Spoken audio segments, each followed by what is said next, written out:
Hi ನಮಸ್ತೆ, ಎಲ್ಲರೂ ಹೇಗಿದ್ದೀರಾ? ಕಾರ್ತಿಕ್ ಮಾಸ ಮುಗೀತು.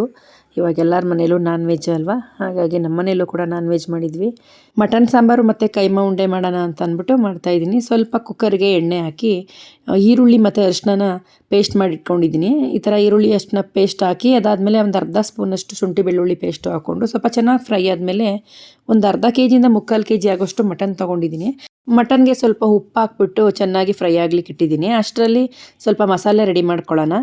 ಇದಕ್ಕೆ ಧನಿಯಾ ಮತ್ತು ಸ್ವಲ್ಪ ಹುರ್ಗಡ್ಲೆ, ಒಣಮೆಣ್ಸಿನ್ಕಾಯಿ ಖಾರಕ್ಕೆ ಮತ್ತು ಕಲ್ಲರ್ಗೆ, ತೆಂಗಿನಕಾಯಿ, ಗಸಗಸೆ, ಚಕ್ಕೆ, ಲವಂಗ, ಮೆಣಸು ಇಷ್ಟನ್ನು ತೊಗೊಂಡಿದ್ದೀನಿ. ಇದಾದಮೇಲೆ ಕೊತ್ತಂಬರಿ ಸೊಪ್ಪು, ಸ್ವಲ್ಪ ಪುದೀನ ಸೊಪ್ಪು, ಒಂದು ಟೊಮೆಟೊ, ಸ್ವಲ್ಪ ಶುಂಠಿ ಬೆಳ್ಳುಳ್ಳಿನೂ ಇದಕ್ಕೆ ಸ್ವಲ್ಪ ಆ್ಯಡ್ ಮಾಡ್ಕೊತಾ ಇದ್ದೀನಿ.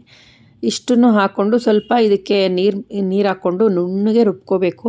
ಸಾಂಬಾರು ಪುಡಿ ಖಾಲಿ ಆಗಿಬಿಟ್ಟಿತ್ತು. ಮಟನ್ ಸಾಂಬಾರಿಗೆ ನಾವು ಸಪ್ರೇಟ್ ಪುಡಿ ಮಾಡ್ಕೋತೀವಿ, ಹಂಗಾಗಿ ನಾನು ಇವತ್ತು ಧನಿಯಾನೇ ಬಳಸ್ಕೊಂಡು ಮಾಡ್ತಾಯಿದ್ದೀನಿ. ಮೆಣಸಿನ್ಕಾಯಿ, ಧನಿಯಾ ಎಲ್ಲ ಹಂಗಂಗೆ ಸ್ವಲ್ಪ ಹುರ್ಕೊಂಡಿದ್ದೀನಿ. ಫಸ್ಟು ಹಸಿದು ಹಾಕ್ಕೊಂಡಿಲ್ಲ, ಅದನ್ನು ಚೆನ್ನಾಗಿ ನುಣ್ಣಗೆ ರುಬ್ಬಿ ಸಾಂಬಾರಿಗೆ ಹಾಕ್ಕೊತಾ ಇದ್ದೀನಿ. ಮಟನ್ ಫ್ರೈ ಆಗಿತ್ತಲ್ಲ, ಅದಕ್ಕೆ ಹಾಕ್ಕೊಂಡು ಎಷ್ಟು ಬೇಕಷ್ಟು ನೀರನ್ನ ಸೇರಿಸ್ಕೊಂಡು ಸ್ವಲ್ಪ ಉಪ್ಪು ಹಾಕಿ ಒಂದು 4 ವಿಷಲ್ ಕೂಗ್ಲಿಕ್ಕೆ ಇಟ್ಟಿದ್ದೀನಿ. ಅದಾದಮೇಲೆ ನಾನು ಸ್ವಲ್ಪ ಹುರ್ಗಡ್ಲೆ ಮತ್ತು ಬೆಳ್ಳುಳ್ಳಿ, ಮೆಣಸು, ಉಪ್ಪು ಇಷ್ಟನ್ನು ಪುಡಿ ಮಾಡಿ ಇಟ್ಕೊಂಡಿದ್ದೀನಿ ಕೈಮಾ ಉಂಡೆಗೆ. ಅದಾದಮೇಲೆ ಸ್ವಲ್ಪ ಒಂದು 1/4 ಕೆಜಿಯಷ್ಟು ಮಾಂಸ ತೊಗೊಂಡಿದ್ದೀನಿ. ಇದಕ್ಕೆ ಒಂದು ಮೊಟ್ಟೆ ಹಾಕ್ಕೊಂಡು ಈ ಥರ ಚೆನ್ನಾಗಿ ಮಿಕ್ಸಿ ಮಾಡಿದ್ದೀನಿ. ಸ್ವಲ್ಪನೂ ಕೂಡ ನೀರು ಹಾಕೋಬಾರ್ದು. ನೆಕ್ಸ್ಟು ಒಂದು ಸ್ವಲ್ಪ ತೆಂಗಿನ ತುರಿನ ಈ ಥರ ಮಿಕ್ಸ್ ಮಾಡ್ಕೊಂಡಿದ್ದೀನಿ.